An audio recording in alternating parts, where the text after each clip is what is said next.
Ya, 9 cara untuk memperbaiki pencernaan. Yang pertama, mulailah untuk jangan sering-sering makan antibiotik. Kalau tidak penting, tidak perlu banget, tidak emergensi banget, jangan makan. Karena antibiotik akan menguras enzim yang ada pada pencernaan. Itu yang pertama. Lalu yang kedua, mulai singkirin produk-produk yang mengandung gluten. Terutama gluten-gluten yang tinggi glukosanya. Contoh tepung atau sagu salah satunya.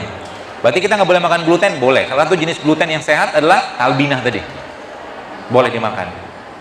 Kemudian Anda lihat atau identifikasi makanan-makanan yang sering menyebabkan intoleransi, itu jangan dimakan dulu sementara. Ya. Yang keempat, makanlah probiotik sesering mungkin. Contoh probiotik apa? Tempe.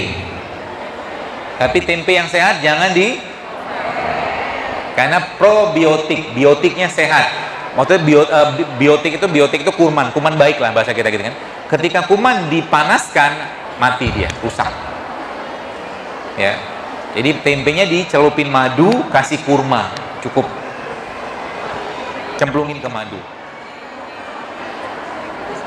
Kemudian mulailah untuk bergerak, untuk mengeluarkan keringat. Ya, itu yang kelima. Kemudian kalau Anda pengen makan protein yang sehat, sekarang banyak pilihannya. Tapi kalau Anda pengen makan protein ikan, kalau pengen makan protein ikan dari ikan, maka saran saya jangan makan pempek. Kenapa? Boleh nggak makan pempek? Boleh, nggak dilarang. Tapi pempek kan ada sagu, ada tepungnya gitu loh. Jadi kalau butuh protein ya makan ikan. Ikan bisa kita olah dengan berbagai macam cara. Sebaiknya juga ikannya jangan Kenapa jangan digoreng? Karena kita sudah banyak gitu. Kan banyak cara untuk tidak digoreng kan? Banyak. Daging boleh makan daging boleh, tapi jangan sering-sering. Ya. Kecuali Anda memang banyak mengeluarkan atau membutuhkan energi atau kalori yang besar gitu kan, silakan. Tapi kalau rata-rata kita orang zaman sekarang nggak sebanyak itu butuhnya. Ya, kalau ngikutin pola yang pernah disampaikan dalam sebuah buku saya baca itu, dalam 1 bulan itu kita cuma 4 kali makan daging hewan ya, maaf, hanya 4 kali dalam 1 minggu itu cuma sekali. Ya, sisanya protein dari nabati cukup insya Allah. Kalau ada yang tanya, dokter nanti kalau kami nggak makan daging, badan kami nggak gede. Gajah makan apa?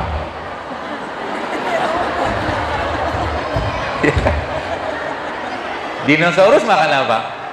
Rumput. Terus nanti kalau kami nggak makan daging, badan kami nggak kuat. Itu banteng. Makannya apa? Makan daging nggak? Makanya kalau mau endurance-nya lebih lama, memang salah satu caranya kurangi makan daging. Ya. Coba Anda lihat singa waktu ngejar zebra. Kalau dibikin trek yang agak panjang, singanya kan keletihan kan? Capek dia. Ya, capek karena zebranya lebih kencang larinya gitu loh. Ya. Maka bapak-bapak kalau mau bertahan lebih lama ketika berjuang bersama istrinya, jangan banyak makan daging. Proteinnya Anda bisa dapatkan dari sumber protein yang nabati. Tempe bisa, alpukat bisa, banyak kok insya Allah. Kemudian mulailah mengkonsumsi namanya resistant starch. Apa itu resistant starch? Contohnya apa? Ini contohnya. Resistant starch itu kurma. Maka jangan, kalau bisa saya sarankan kepada Bu sekalian, jemaah sekalian, mulai sekarang biasakan untuk makan kurma tiap hari. Berapa banyak? Gak usah banyak-banyak, 7 cukup. Ya, 7 butir cukup. Kurma bikin gula darah naik? Iya, kalau kebanyakan. Ya. Kalau kebanyakan bikin darah atau gula darah akan naik. Contoh lagi resistant starch yang baik lagi, yang lain apa contohnya? Itu tepung biji beras, tepung kulitnya beras, bekatul, itu juga bagus. Ya. atau talbinah itu juga bisa. Ya, makanya ayamnya kan sehat kan? Ayamnya nggak kena diabetes. Yang kena majikannya. Majikannya kenapa? Karena majikannya ngasih ayamnya serat, majikannya nggak makan serat. Ya, makanya dia kadang-kadang jalan depan kita tuh mungkin kalau dia bisa ngomong, kasihan deh lo gitu kan. Seperti itu. Kemudian yang ke-8, kunyahlah makanan Anda. Salah satu cara terbaik untuk memperbaiki pencernaan kita adalah kunyah makanan. Ini bagian dari sunnah Nabi. Ya.